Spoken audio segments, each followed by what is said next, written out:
Hello, hello, and welcome to Winners and Losers for October 15, 2019. This is Gregory Santana reporting. And Nike, NKE, took over IYR. IYR left the field yesterday, but the profit was not very big. Let's go look at the numbers.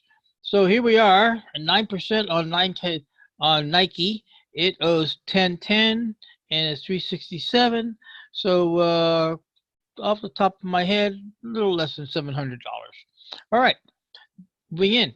XLK. XLK is right here.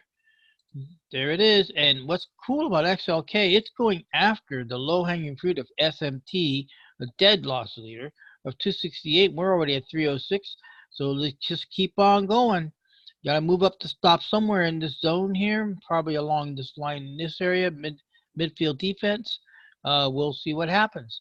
Going on, that takes us into quad. And, oh no, I'm sorry. RCL. RCL is new. It just joined us here. Came on yesterday after IYR exited. Remember YIR exited with a small profit, which means we got back our capital. Our trading capital, which was a pretty penny. So the result was we ended up picking up two positions. We got XLY and RCL into the play. RCA, our Royal Caribbean owns 597 and it's at $37, moving in the right direction. We have some nice parameters going in that direction. Coming in with XLY.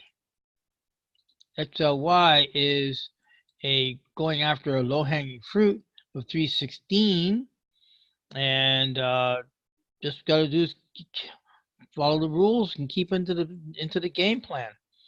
That said, let's go on now to the loser side, quad. Now, quad is a loser, but it's showing a little bit. It's showing a nice little trend here on the MACD. There's a trend up on the stochastics.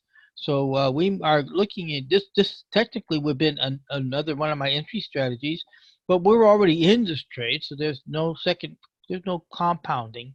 We're just got to remember all the dojis here. So it's got possibilities. He's only going for 418 over thing. Now remember that we are in the larger account. Alpha is in the larger account, and if we go 418 plus the 1345 that it's behind for 1733 with 13 contracts, that's 1300 because it's one contract options is 100, and that comes out to 26. I think I was going too fast and not paying attention. I apologize. I'm sorry, guys. Let's do this one more time. Put it to bed. 418 plus the 1345 that's owed. Divide that by 1300. We got a $1.35 move. Divide that by a rule of thumb delta 50. We need $2.71 off this close. The close was $9.94. So 9.94. Oh man, I'm tired. I'm sorry. That ain't working too good. It was 1.35 divided by the delta of half, 271 plus 9.94. The closing price. Our target break even is 1264. That's what I was trying to get across. All right, moving on. Let's get this thing. So there's quad. XLV. Now XLV was a very surprise because I really was anticipating this being stepped out. And look at here. We held on. We're now running 890. Again, it's 10 contracts, so 890 plus 410 that is due. That's 1300 divided by 10. That's 130. 130 divided by the 50 delta. We need a $2.60.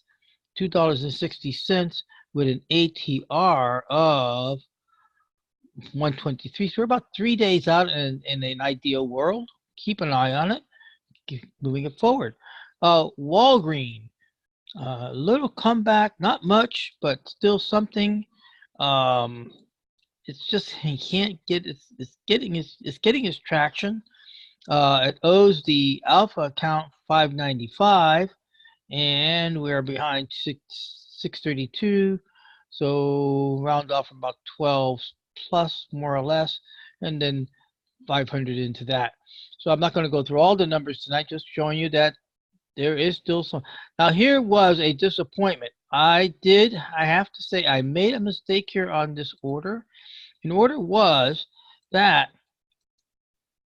I had put in a stop limit, and stop limit is not the best way to protect against a drop on the 50% option. The best one is to go ahead and do a market order, get some kind of value. So we missed the boat in getting out of this. So what can I say? It is a PG. It is good to January. It is down in the dumper now. So the result is that we're looking for a U-turn. Yes. But look, we have nice big sharp drops here. A potential, yeah, it could maybe tap the long defense and then come right back up. If not,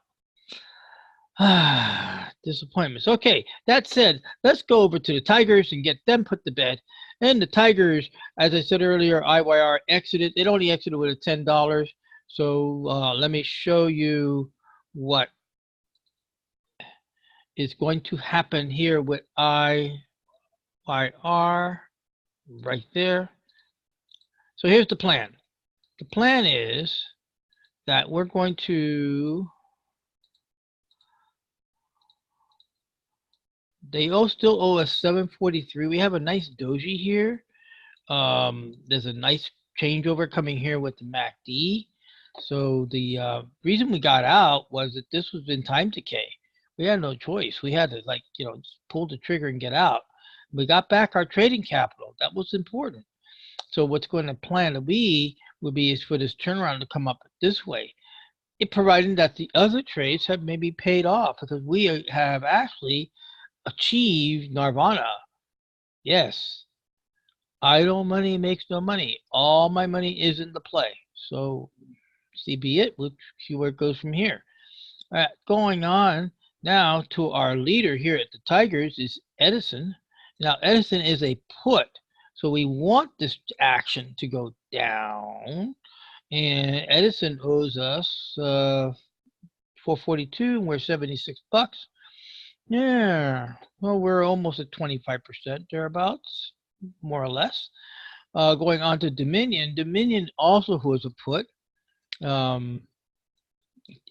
Here I mentioned earlier in the past that this was a mistake because I put the put on the wrong side of the fence.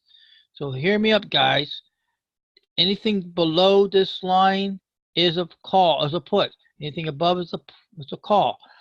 And where I got that from is one of my teachers who I've had several times, Darren Kimoto, Kimoto. You can Google him. He's an instructor with Online Trading Academy, and him and I had many discussions about this. And he says, keep it simple. Just guys, keep it simple. All right. That said, going on to Pepsi, and Pepsi here is not doing us any favors. It is pushing the envelope. We are here on a 215. So we're going to be looking at this very carefully tomorrow morning. And if there's any signs of any further weakness, we're just going to take it. It's right there. It's an acceptable stop to hold that 50% line. Well, that's it for tonight. Wraps it up for the winners and losers. I thank you very much for stopping in, checking it out, and trade smart, trade well, and trade to win.